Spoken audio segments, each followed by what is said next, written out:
말씀은 베드로전서 2장 9절입니다.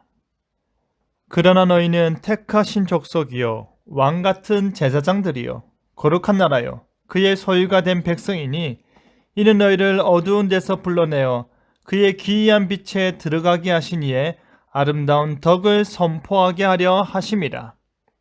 베드로는 건축자의 버린 돌이 교회의 모퉁이 돌이 되었음을 말하면서 예수님께서 유대인들로부터 외면당해 십자가에 못 박혀 죽으셨지만 그의 십자가 위에 교회가 세워졌음을 말하고 있습니다. 하지만 그 돌이 믿지 않는 자들에게는 걸림돌이요 장애물이 되더라도 믿는 자에게는 다름을 아름답게 설명하는데요. 아름다운 덕을 선포하자라는 제목으로 말씀이 주는 교훈을 함께 나누겠습니다.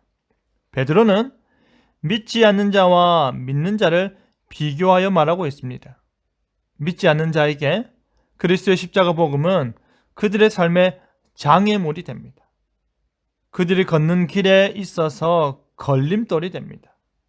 하지만 믿는 자에게는 그 동일한 복음이 아름다운 덕이 되고 그것을 선포하고 자랑하지 않을 수 없는 것이 됩니다.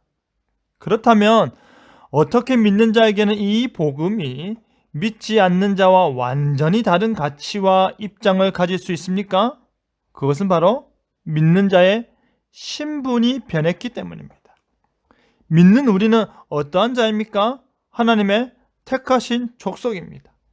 이사야 43장 20절의 말씀인 내 백성 내가 택한 자를 인용하여 말하는 것입니다. 하나님께서 보라 내가 새 일을 행하리니 이제 나타낼 것이라고 하실 때 그 일이 바로 내 백성 내가 택한 자에게 나타나는 것입니다. 이것이 바로 그리스도인의 영적 신분입니다. 오직 믿음으로 그리스도인이 된 모든 사람들은 혈통적으로 아브라함의 후손이지는 않지만 영적으로 아브라함의 후손이 되어 택함받은 족속이 되는 것입니다.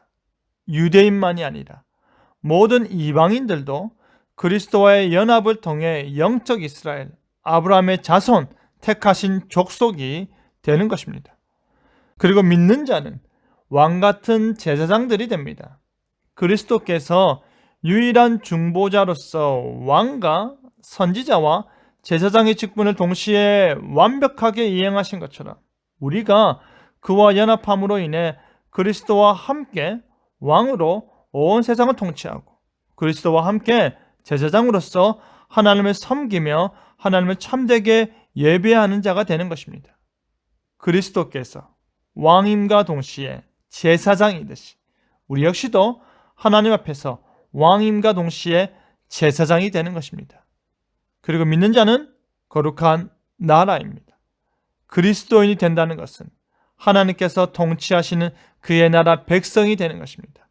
영적 이스라엘이 되는 믿음의 자녀는 진정 하나님께서 거룩하게 하신 그의 백성으로서 하나님이 기뻐하시는 거룩한 나라가 되는 것입니다. 그렇기 때문에 그의 소유된 백성이 되는 것이죠. 오직 예수 그리스도의 십자가 희생을 통해 하나님의 자녀로 사신 바 되고 그의 언약 백성으로 삼으신 존재가 되는 것입니다. 그런데 이렇게 우리를 택하신 족속이요 왕같은 제사장들이요 거룩한 나라요 그의 소유가 된 백성이 되게 하신 이유는 무엇입니까? 왜 이렇게 존귀하고 멋진 신분을 우리에게 허락하셨습니까? 우리를 죄와 사망의 어두운 데서 불러내어 그의 기이한 빛에 들어가게 하신 이유가 무엇입니까? 그의 아름다운 덕을 선정케 하기 위해서입니다.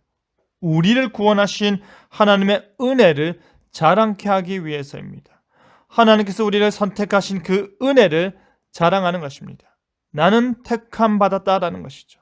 하나님께서 선택된 우리를 구원하시기 위해 베푸신 그 사랑을 자랑하는 것입니다. 나는 사랑받기 위해 태어났다는 것이죠.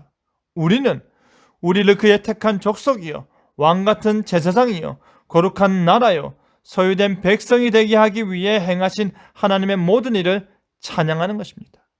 자랑하는 것입니다. 선전하는 것입니다.